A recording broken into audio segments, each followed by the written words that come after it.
नमस्कार। आज की इस वीडियो के अंदर बहुत कुछ नया सीखने वाले हैं शेयर होल्डर कोटा से रिलेटेड। आज की इस वीडियो में मैं तुम्हारे सारे क्वेश्चंस के आंसर देने वाला हूं जो भी शेयर होल्डर कोटा से रिलेटेड तुम्हारे मन में चलते हैं या फिर नए लोगों के नए प्रश्न आते हैं कि यार कब तक पेरेंट कंपनी का स्टॉक बेच देना चाहिए। जब आरएचपी फाइल हो जाती है तो क्या पेरेंट कंपनी का स्टॉक बेच सकते हैं। एक भाई साहब ने भैया हमको ये कमेंट भी करा है तो इसका भी मुझे रिप्लाई करना है, तो ये भी मैं वीडियो के एंड में जरूर से दे रहूंगा। उससे पहले 5 ऐसे डाउट्स जो कि बहुत बड़े हैं शेयर होल्डर कोटा से रिलेटेड, उनको हम आज की इस वीडियो में डिस्कस करने वाले हैं। तो चलो यार इस वीडियो को शुरुआत करते हैं। एक पॉइंट को सारे को फटाफट समझ लेते हैं कि शेयर होल्डर्स कोटा से रिलेटेड तुम्हारी जितनी भी क्यूरीज है, जितने भी डाउट्स है, उनको सबको सोल्व कर देंगे हम एक ही बार में। चलो आज के इस वीडियो को स्टार्ट करते हैं without any wasting of time. Let's get started this video. सबसे पहला क्वेश्चन निकल कर आता है कि जब भी आरएचपी फाइल कंप्लीट हो जाती है, जब भी हमारा जो स्टॉक डीमेट अकाउंट में पड़ा है वो रिकॉर्ड डेट के हिसाब से बिल्कुल राइट हो जाता है, तो क्या हम पेरेंट कंपनी के स्टॉक को निकाल सकते हैं आरएचपी फाइल के बाद क्या, या फिर हमको आईपीओ तक रुकना पड़ेगा कि भैया आईपीओ 3 दिन तक चल रहा है तो 3 दिन के बाद ही निकाल सकते हैं।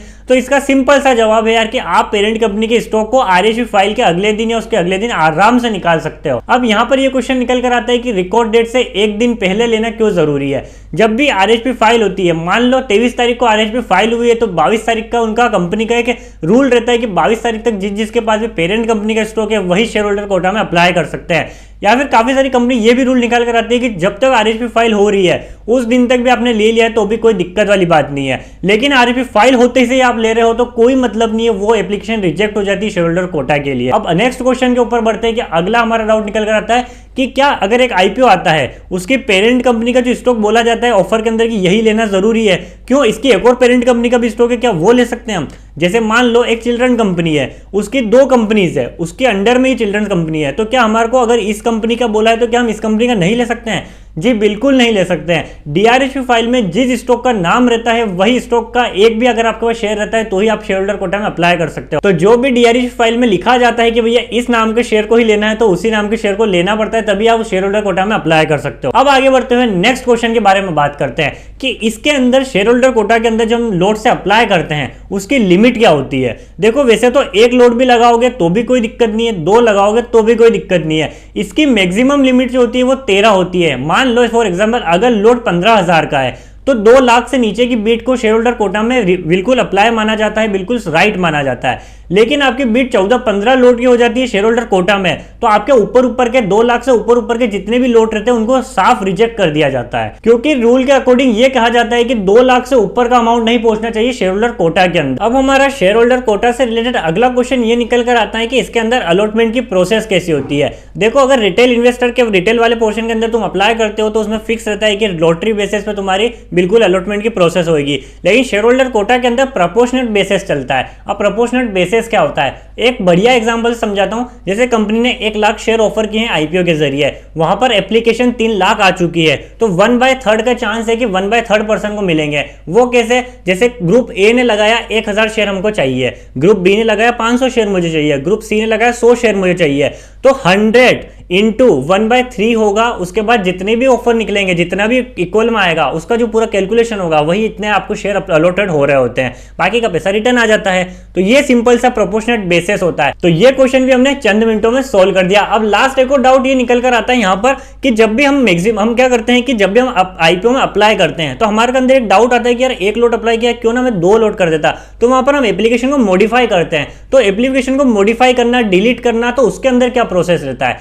मान लो आज पहला दिन है, आज मैंने एक अप्लाई कर दिया 1 लोड से, लेकिन मुझे दूसरे दिन तीसरे दिन ऐसा लगा कि यार जीएमपी में अच्छी खासी उछाल है, मुझे वहां पर 1 लोड और एक्स्ट्रा इंक्रीज करना है, तो वहां पर मॉडिफाई का बटन होता है, तो वहां पर तुम मॉडिफाई कर सकते हो। जब तक आईपीओ बंद नहीं होता तब तक ही तुम मॉडिफाई कर सकते हो। अगर आईपीओ बंद हो चुका है तो तुम्हारा मॉडिफिकेशन वहां पर नहीं होने वाला। तो ये क्वेश्चन का चंद मिनटों में हमने आंसर दे दिया। एक लास्ट क्वेश्चन निकल कर आता है कि क्या जब हम एप्लीकेशन को डिलीट कर देते हैं और हमारा अमाउंट ब्लॉक हो जाता है, हमको आईपीओ भी नहीं लगाना और हमारा अमाउंट भी ब्लॉक होता है, तो वो फिर उसका क्या होता है। देखो जब भी आप अप्लाई करते हो और अगर एक बार अमाउंट को ब्लॉक कर देते हो और फिर आप सेकंड टाइम ट्राई करते हो तो आपको दूसरा अमाउंट यूज होता है। जो पहला अमाउंट होता है वो तो ब्लॉक ही पड़ा रहता है। जब आईपीओ का अलॉटमेंट स्टेटस और रिफंड होता है तब वो अमाउंट जो है वो अनब्लॉक हो जाता है, बाकी आपको एक और नए अमाउंट से वापस से अप्लाई कर सकते हो, नए अमाउंट से। अब लास्ट में आंसर देते हैं इस कमेंट का यार, जो हमारे ही सब्सक्राइबर पूछ रहे हैं। ठीक है। जहां पर अभी डॉक्टर अग्रवाल पर काफी ज्यादा लोगों ने लॉस किया है, उसका कारण वो बता रहे हैं कि जब मैंने बोला था वहां पर बाय करना तो ही उन्होंने बाय किया। आपको पेरेंट कंपनी का स्टॉक लेना ही पड़ेगा, क्योंकि आप फिर शेयर होल्डर कोटा में अप्लाई नहीं कर सकते हो। देखो ये तो सभी लोग बोल रहे हैं कि शेयर होल्डर कोटा में अप्लाई करने के लिए आपको पेरेंट कंपनी का स्टॉक लेना ही पड़ता है, क्योंकि ये ऑफर हम नहीं निकालते हैं,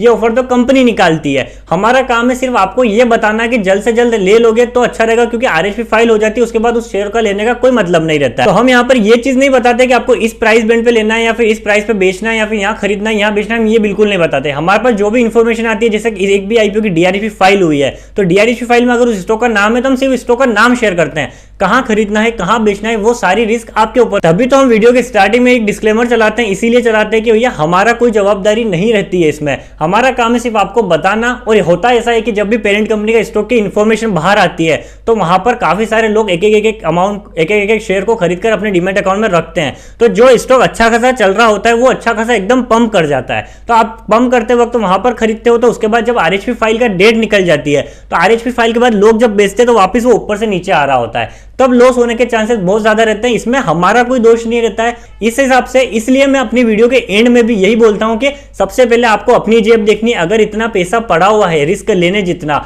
तभी आप पेरेंट कंपनी का स्टॉक लेकर शेयर होल्डर कोटा में अप्लाई करो, वरना तो रिटेल का पोर्शन आपके पास है, स्मॉल एचएनआई का पोर्शन आपके पास है। इसलिए मैं काफी सारी बार वीडियो के एंड में यही बोलता हूं, आप वीडियो को एंड तक देखोगे तो आपको पूरा समझ में आएगा कि मैं एंड में यही बोल के जाता हूं कि भैया कोई प्रेशर नहीं है, आप शेयर होल्डर कोटा में नहीं अप्लाई कर रहे हो तो रिटेल में कर सकते हो, स्मॉल एचएनआई में कर सकते हो। लेकिन अगर आपको अलॉटमेंट की बहुत ज्यादा ही जरूरत है तो आपको शेयर होल्डर कोटा के लिए पेरेंट कंपनी का स्टॉक लेना ही पड़ता है, कंपनी ने ऑफर ही यही रखा है। और अभी जितने भी शेयर होल्डर कोटा आने वाले हैं उसमें इस हिसाब से कंपनी ने ऑफर रखा है कि रिटेल का पोर्शन सिर्फ 10% का है, उसमें भी एम्प्लॉइज और शेयर होल्डर का भी मिला देते हैं, तो रिटेल का पोर्शन बहुत कम बचता है। इसलिए इस तरीके से हम वीडियो बनाते हैं कि भैया अगर आपको शेयर होल्डर कोटा में अप्लाई करना है तो पेरेंट कंपनी का स्टॉक लेना जरूरत पड़ जाती है वहां पर। लेकिन आखिरी में आपको अपने अंदर झांक कर देखना है, क्योंकि स्टॉक मार्केट में यही कहा जाता है यार कि हम खुद से ही पूछना होता है कि क्या हम यहां पर रिस्क ले सकते हैं या नहीं ले सकते हैं। तो आई होप तुम्हारा इस क्वेश्चन का पूरा पॉइंट क्लियर हो चुका होगा, क्योंकि हमने वीडियो में ये नहीं बोला था कि अगर आपको शेयर होल्डर कोटा में अप्लाई नहीं भी करना है तो भी आपको स्टॉक लेना पड़ेगा, या फिर हमारी कोई बाइंग और सेलिंग वाली रिकमेंडेशन नहीं है। डीआरएचपी फाइल में लिखा है तो मैंने यहां पर आकर सीधे आपको यही बताया है सिर्फ चीज है, क्योंकि डीआरएचपी फाइल को पढ़ना थोड़ा सा मुश्किल हो जाता है इतने बड़े पेज के डीआरएचपी फाइल को। और एक स्टोरी मैं भी तुम्हारे साथ शेयर करूंगा कि अभी थोड़े टाइम पहले अक्टूबर या नवंबर में एनटीपीसी ग्रीन एनर्जी का आईपीओ आया था, उसकी पेरेंट कंपनी एनटीपीसी लिमिटेड थी, तो उसका स्टॉक मैंने भी एक लेकर रखा था, क्योंकि उसका स्टॉक का प्राइस कम था, तो मुझे भी ऐसा लगा था वहां पर लिस्टिंग गेन के चांस हो सकते हैं। लेकिन आईपीओ ने लिस्टिंग गेन नहीं दिया था, तो वहां पर पेरेंट कंपनी का स्टॉक मैंने भी लिया था और वहां पर मुझे भी थोड़ा बहुत लॉस में उसको बेचना पड़ा था।